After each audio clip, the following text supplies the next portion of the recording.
Quand quelqu'un te dit à répétition, t'es pas bon, t'es pas bon, t'es pas bon, va te pendre. Forget it, I'm out. Pourri d'arbitre. Je te compte. Je vais te casser la gueule. T'es pas bon. Arbitre de marde. J'ai regardé le documentaire avec mes enfants qui sont adolescents et préadolescents. Puis mon plus vieux a entendu des choses qui se sont dites contre les arbitres sur la glace. Mon plus jeune ne pratique pas de sport organisé. Puis sa réaction, ça a été ça doit pas être le fun d'être arbitre. Est-ce que ton documentaire, tu as réussi, tu penses, à trouver la ligne juste entre le fait que ça décourage des gens d'être arbitres puis que ça touche le point qu'il faut arrêter de crier après les arbitres? C'est pas évident, cette ligne-là. C'est intéressant parce que une des raisons par laquelle il y avait une ou deux associations et j'ai demandé des arbitres, avez-vous des arbitres qui seraient intéressés à participer? Puis les réponses de deux grandes associations étaient j'hésite tellement de vous donner des noms parce qu'il nous manque déjà des arbitres. Et je veux pas quand ils entendent des questions puis entendent des autres témoignages, ça décourage d'autres jeunes à s'inscrire parce qu'on est déjà dans le trouble. Mais finalement, on a réussi à avoir un couple assez, puis je pense que j'ai fait exprès les 5 dernières minutes, malheureusement, mais c'est un bon 5 minutes pour dire oui, c'est le fun. Parce qu'on on a terminé chaque entrevue en demandant les gens qu'est-ce que vous aimez de votre sport, puis pourquoi t'aimes arbitrer. Fait que ça, c'est le fun. Puis les réponses sont pour moi évidentes. Bien, j'aime être dehors. J'aime mieux gagner 20 $, être sur un terrain de baseball ou hockey ou soccer qu'être à McDo.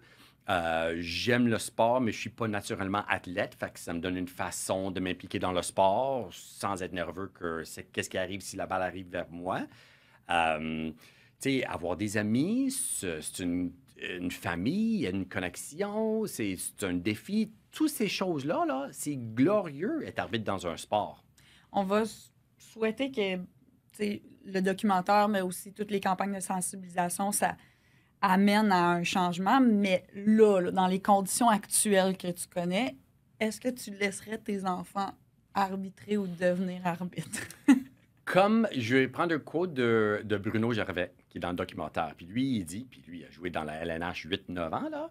Il dit, si mes enfants me disaient qu'ils voulaient être arbitres, on va s'asseoir là, puis on va avoir une sérieuse conversation. Mais le message, ça serait attends-toi que tu sois verbalement abusé, que tu sois menacé, peut-être physiquement.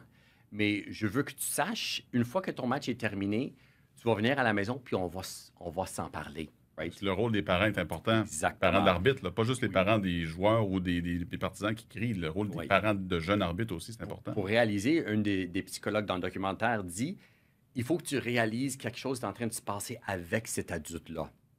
Il se passe d'autres choses dans sa vie qui fait qu'il réagit d'une telle façon.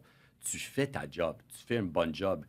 Tu as eu ton rôle, tu étais engagé comme arbitre parce que tu as les moyens, parce que tu as des habiletés. Puis ton problème, c'est pas lui. C'est à lui de gérer lui-même. On voit de temps en temps des pancartes sur les terrains de jeu, c'est juste des enfants.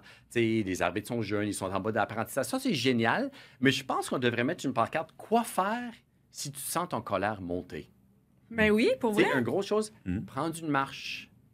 Va prendre une Hey, gorgée bois une d'eau. slush, mon pote. C'est ça, exact. Une bonne framboise bleue. Je pense que le monde, puis même dans la vie partout, là, quand on est frustré comme road rage, c'est ça, hein, on ne sait pas quoi faire, on ne réalise pas comment c'est pas important, qu'est-ce qui se passe devant moi sur le terrain. Puis je pense qu'il y avait une grosse pancarte en colère.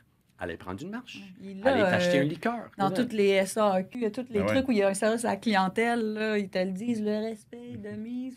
Dans les arénas, c'est là où il faut qu'on les mette. Je pense que l'alcool devrait être interdit. Tu étais évidemment derrière la caméra, mais tu as assisté à tous les témoignages. Oui. Plusieurs témoignages m'ont choqué. Toi, les émotions derrière la caméra, ça ressemblait à quoi? As-tu versé des larmes en entendant ça? Quasiment, presque. Des fois, presque. Parce que moi, j'étais athlète quand j'étais jeune, puis ça fait 25 ans que je travaille à RDS, fait que j'étais toujours immersé, disons, dans le monde de sport. Fait que je m'attendais un peu à des histoires dont on voit les réactions des gens de dysthérapie des parents. On connaît tous les parents fous un peu dans le monde de sport, mais je m'attendais pas vraiment que je suis devant quelqu'un qui a 14, 13 ans qui dire va te pendre. Tu sais, un autre qui colle des balles et des prises, mais pas au goût de quelqu'un, pas le goût de quelqu'un. Puis ensuite, il se fait attaquer sur le terrain jusqu'au point que la prochaine fois qu'il embarque sur le terrain de jeu, il vérifie les sorties. Et c'est que ça, j'étais comme... Puis ils sont tellement jeunes, puis on voit, ils voulaient tellement témoigner, ils voulaient tellement partager leur histoire. J'étais pas prête pour des histoires qui étaient tellement violentes. Vraiment. Qu'est-ce qui t'a le plus choqué? C'est-tu un commentaire en particulier ou c'est de les voir se livrer à toi? Ou... Un jeune garçon, là, il avait 13 ans, puis tout petit aussi, là, tu sais, il est fait petit, puis tout. Puis il a dû être escorté à sa voiture parce que les gens étaient tellement en colère contre lui, puis criaient après. Puis c'est son père qui l'attendait dans sa voiture, puis il a fallu qu'il soit escorté, puis il a fait le tour de l'autre terrain de jeu à côté parce qu'il avait peur de se faire attaquer physiquement. C'est ironique un peu. Ça a commencé, c'est complètement bloqué. J'avais vraiment de la misère à trouver du monde. Puis en plus, je voulais aussi explorer le pourquoi du comportement. Fait que je cherchais aussi des adultes qui étaient prêts à témoigner pour avouer, oui, j'étais parent toxique. Et j'ai passé, disons, à travers une thérapie ou quelque chose, un cours, et là, j'ai appris, que qu'est-ce que je faisais, je voulais changer mes comportements. Et j'avais zéro réponse. Puis là, ironiquement, c'est un collègue ici à RDS qui connaissait une arbitre, Tania Millette, qui est dans le documentaire. C'est une arbitre de très, très haut niveau, qui a accepté de faire une entrevue. Et suite à mon entrevue avec Tania, je pense qu'elle a vu que, OK, on traite le sujet d'une façon sérieuse, puis ça va peut-être faire du bien. Puis elle a envoyé le message à Baseball Québec. Puis là, pow! Là, malheureusement, quasiment, j'étais inondé avec des jeunes arbitres qui avaient la main levée pour dire oui, moi aussi, moi aussi, moi aussi, moi aussi. Est-ce que ça a été difficile de vendre l'idée de faire ce documentaire-là ici à RDS? Parce que c'est un sujet qui est quand même délicat. Ce n'est pas quelque chose qui est facile à faire. C'est un sujet qui vient chercher le monde, qui vient chercher les gens. Est-ce que c'était difficile de convaincre les gens ici de faire ça? C'est une bonne question. La courte réponse est oui.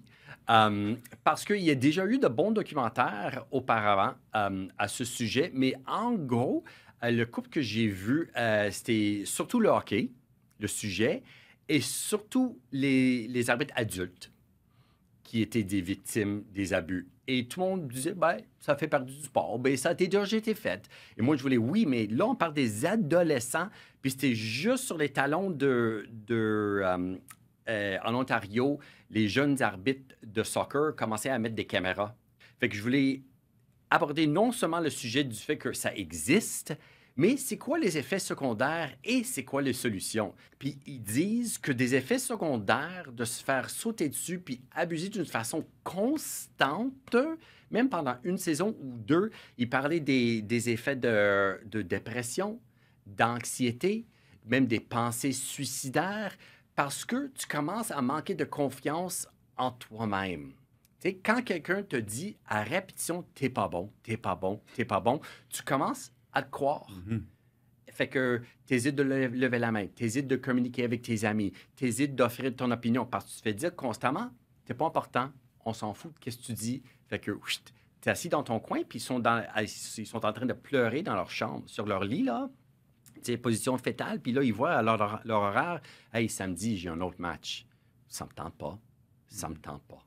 Ouais, il y a une anxiété qui arrive naturellement à force de se faire crier dessus. C'est ça. Puis eux autres aussi, ils se font dire, ça fait partie de la culture, si t'es pas assez tough, OK, guess le problème, c'est avec moi, parce que je suis vraiment pas assez tough. On parle de faire une deuxième partie qui est quand même un peu malheureux, mais nécessaire, parce que Sylvain Croteau, dans le documentaire qui vient d'être diffusé et qui va être rediffusé, parle du fait que 10, 20, 30 ans plus tard, il y a des arbitres qui vivent toujours les conséquences et les feelings qu'ils ont vécus quand ils étaient jeunes arbitres. Fait qu'on va essayer d'explorer comme la prochaine génération ces gens-là qui disent oui.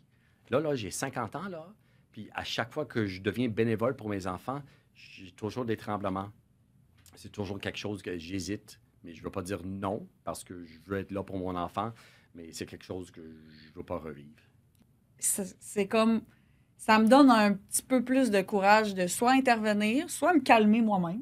Si je vois que je deviens intense et tout, mais ultimement, ce serait cool que les changements viennent plus tôt que tard. Donc là, le documentaire, on peut le regarder en diffusion et en rediffusion à RDS sur l'application d'RDS et aussi dans la vidéothèque du rds.ca. J'aime que tu me dises à moi qu'il C'est a à déjà toi. regardé 3 fois. Mais tout le monde qui regarde, allez le voir.